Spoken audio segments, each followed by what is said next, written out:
Welcome to Thursday's Mailbag with the Chief of the North. I'm Seth Kaiser, the Chief of the North, and I think I'm wearing blue again for the second week in a row in the mailbag. Let's just loosen this bad boy up just a little bit. And yeah, hopefully you all can forgive me for that. But you know what? We're still going to have fun anyway. And I still have a red phone, still have the Chiefs popper on it, and life is still good. We are neck deep in draft season, as we do every Wednesday, every Thursday, if you want to use the actual day of the week. We do a mailbag session here. I'm excited to answer some of your guys' questions. I'm going to do a slightly abbreviated mailbag this week where I'm only going to answer the questions from last week's comment section. Reason being, because I want to talk to you guys a little bit about my most recent Know Your Draft Crush article. It's a guy that a lot of people have associated with the Chiefs, a lot of questions that I've gotten about him, a guy whose name I can't possibly pronounce. So, we're going to get there in a second. Unless someone told me it's pronounced Adetamiwa Adebawore, Adetamiwa Adebawore. There, you see, I'm a professional. I can pronounce names. I just need to be able to read it out loud on the teams on Northwestern's website. Anyway, I want to talk about my film review of him in the Know Your Draft Crush series. Also, my methodology that I'm going to be utilizing to break down edge rushers and defensive linemen. As you know, I'm talking about wide receivers as well. The Quentin Johnston piece went up earlier this week. So let's get into the mailbag question, and we do this every week. I'm excited to answer the questions you guys have. As always, whatever questions you want to have featured on next week's mailbag, put them in the comment section below. Not the whole thing this way. Not this way. This way. Don't, because the live stream just goes by too fast in terms of the comments there. But below, put a question mark in front of it. I see some of you did this already because you're wonderful listeners, and I will prioritize those. And if it's a week that I have time to do Twitter ones on Wednesdays, I'll tweet out asking for mailbag questions. Let's get into that, and then let's talk a little bit about a really interesting defensive player that a lot of people really like for the Chiefs. Adebawore is a guy that I've seen mocked to the Chiefs even as early as the first round. Adebawore. Yeah, sure. That I'm curious. Now we're going to know how much Ryan really cuts out of these things watching me study with that. I'm just going to call him AA from here on out.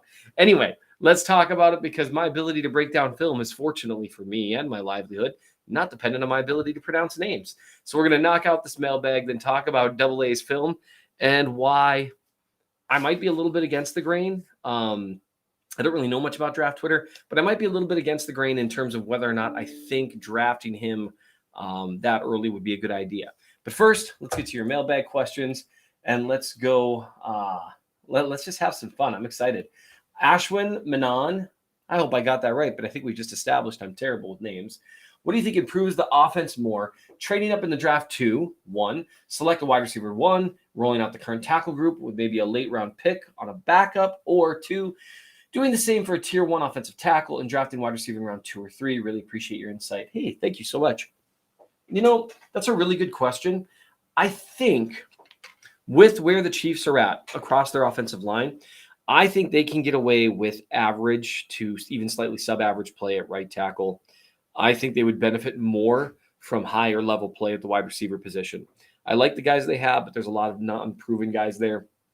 So if I had to pick between those two, I'd actually go with a wide receiver. I think that would move the needle for them a little bit more, and I think it would allow for them to be a little bit more creative in terms of keeping the playbook as wide open as possible against a myriad of coverage looks.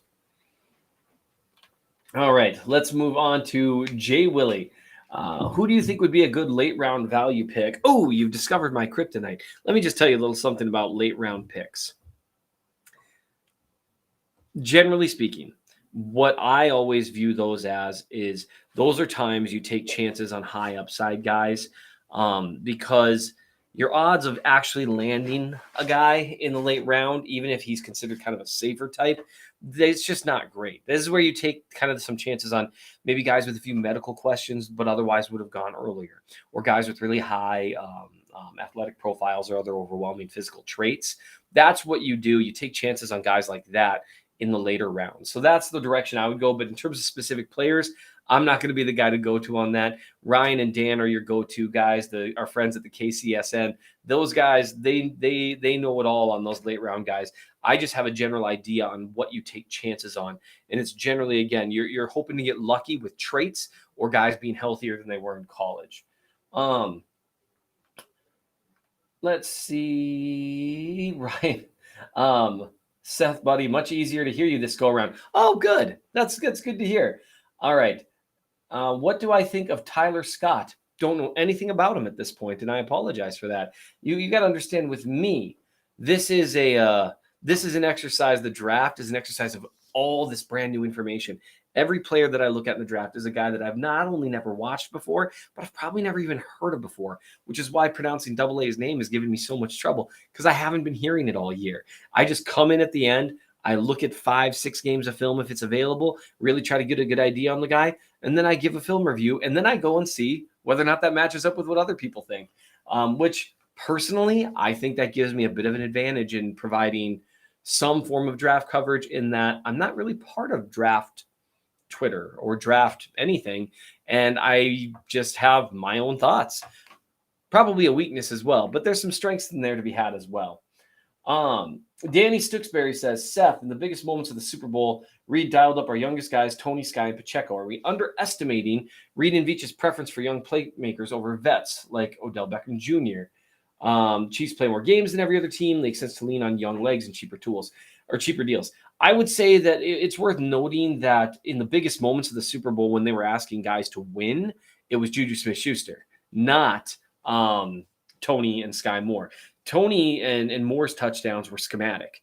Those were schemed open based on what they saw was a weakness in the Eagles' coverage rules. They saw that they could break their coverage rules, and so they knew that they didn't need a guy to win. They just needed him to execute. And there's a difference between those two things, and that's one reason why they didn't ask Juju Smith-Schuster to run that route, because they wanted guys that the Eagles weren't looking at quite as closely. And so I would say with Pacheco, they definitely dialed him up, and I think they value Pacheco a ton, and they should. He demonstrated what value a running back can provide. There's limitations to it, but going from average to subpar to above average, or even very good, it makes a big difference. I think that they've shown their preferences in terms of the moves they themselves have made. In terms of, going out and getting Macklin and going out and getting Watkins. We know that they're in the mix for Odell Beckham Jr. Those things tell me that they do like to get veteran guys as well. That's why they signed Juju Smith-Schuster and MVS. But I think they're definitely looking for a bounce in that, because you've got to be able to develop guys as well. Adam Jensen asks, wondering if you could discuss offensive tackle, edge, wide receiver in terms of ceiling, floor in the following sense. As I see it, wide receiver, we've proven Mahomes can excel even with a low floor, but an elite addition could really raise our ceiling. Offensive tackle, we know a low floor could hurt us, but I don't know if elite players at both offensive tackles really raise our ceilings that much. Edge, somewhere in between the above.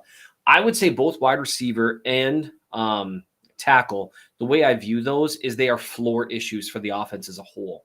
The ceiling of the offense is Mahomes. If Mahomes is playing absolutely brilliantly, the ceiling of the offense is sky high when other people are playing even remotely decently. And adding anyone doesn't really add or subtract from that, because he can find wide open guys. He can create openings that aren't already there. He can make incredible throws, all the things that Mahomes does, right? The floor can be altered, though, because the way that Mahomes, even when he's playing at his best, can have that floor of the offense get lowered is by lack of protection, guys not getting open at all, guys failing to execute assignments, guys dropping balls, guys not being able to make plays. So I think you raise the floor with offensive tackle or wide receiver. Then it's just a question of which one you think currently you could improve on more. That's the way I view it, at least. With edge, I think you can raise the ceiling, the likelihood of the ceiling of the team, if that makes sense.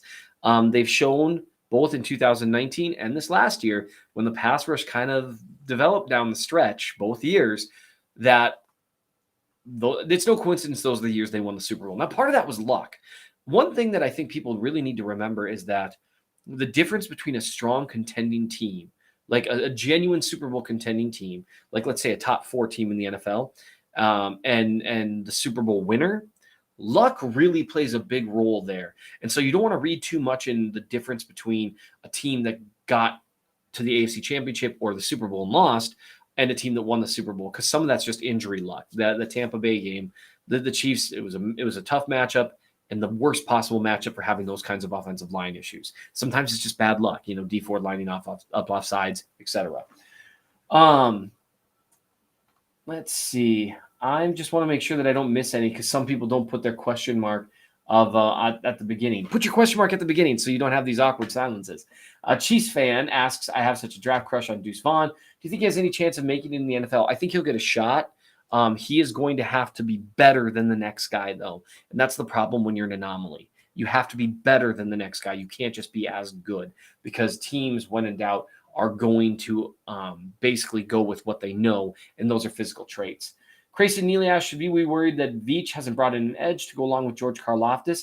I think he has, at least in part, in Charles Omenihu. He wasn't used full time in San Francisco, but he did definitely show the strength and length to set the edge the way that Spags wants his defensive ends to be able to do. And he would have been the second best pass rusher in Kansas City last year. Now, you definitely still need you need one or two more guys there because Omenihu right now is replacing the snaps of Dunlap, Clark, and Saunders.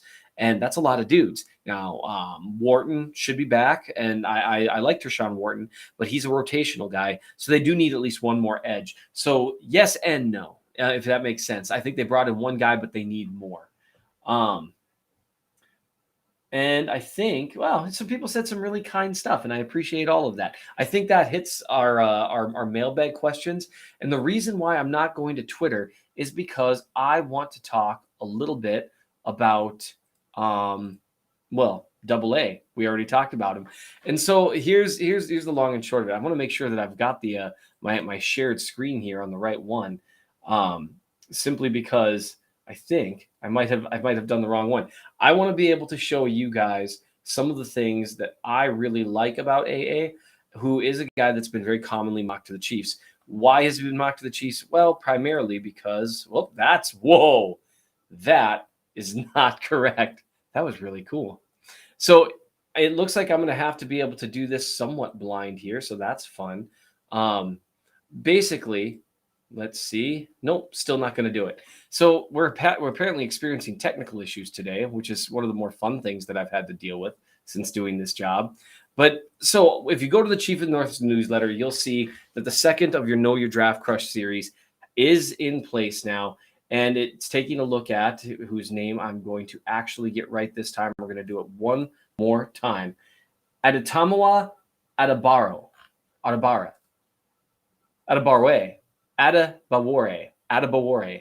Yes, finally did it. 8 times the charm. Maybe that'll work with doing split screen at some point here.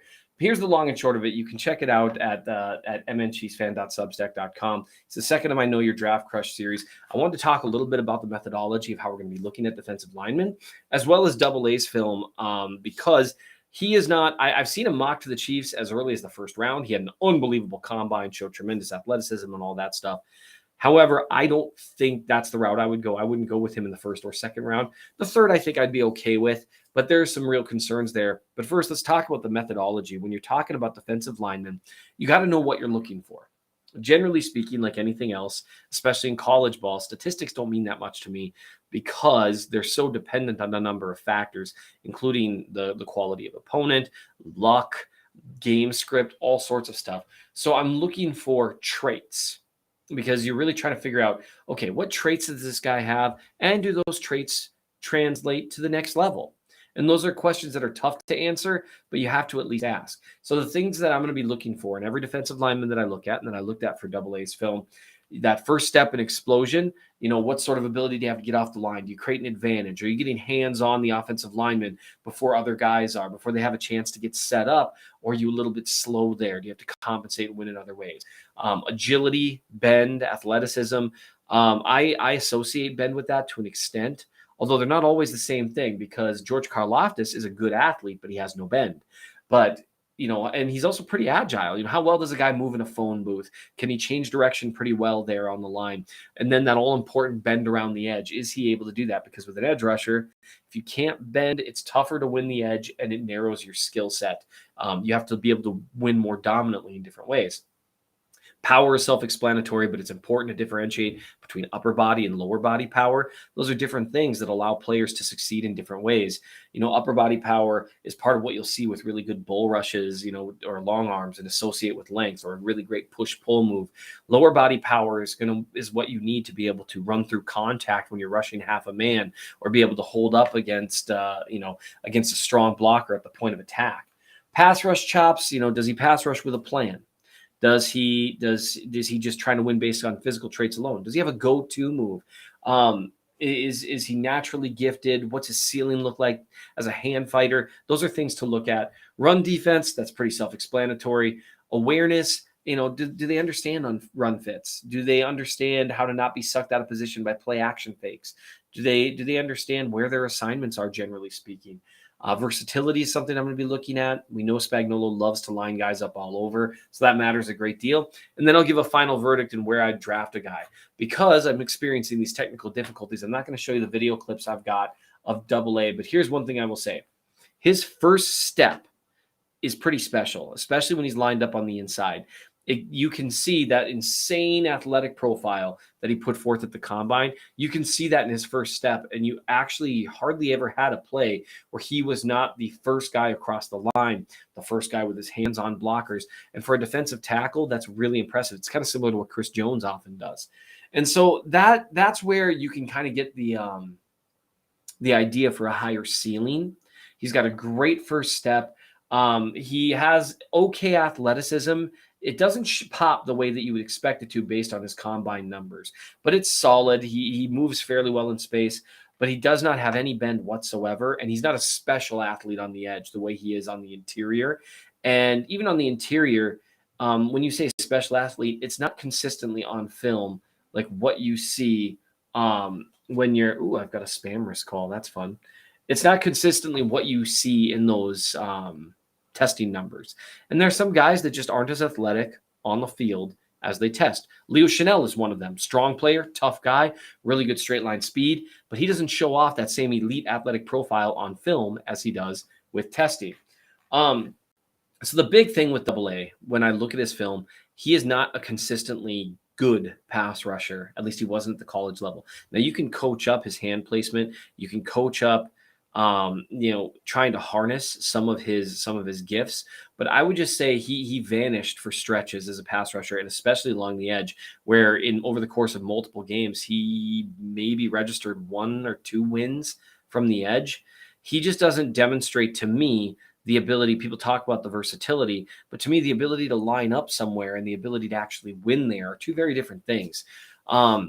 If you take him, you are betting on the fact that he showed a ton of upper body power and that he hasn't really been coached up to utilize it correctly. And so you're betting on that unique combination of upper body power combined with unique explosion and first step, and thinking that those are two high-level traits that you can build off of and get better performance out of him in the pros than you did in college.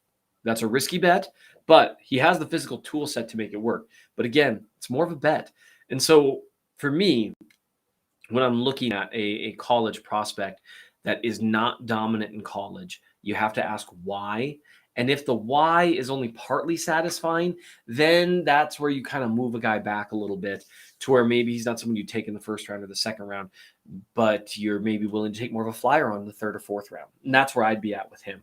So that's, if you want to check it out, the complete article on him at the Chief of the North, you can check it out there. Sorry for my technical difficulties interfering with that today. You can just pretend that, this is a video, I guess, but I'm not sure that's going to help you out much.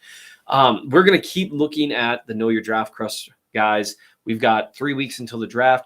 I'm actually going to be in sunny Florida the week of the draft. I did not plan my travel time well. That's actually I'm going to be on a plane while the draft is occurring, which is really funny. Probably only to me, maybe not to other people, but I'll figure it out. And we will be trying to break down as many defensive linemen, as many wide receivers as possible in the meantime.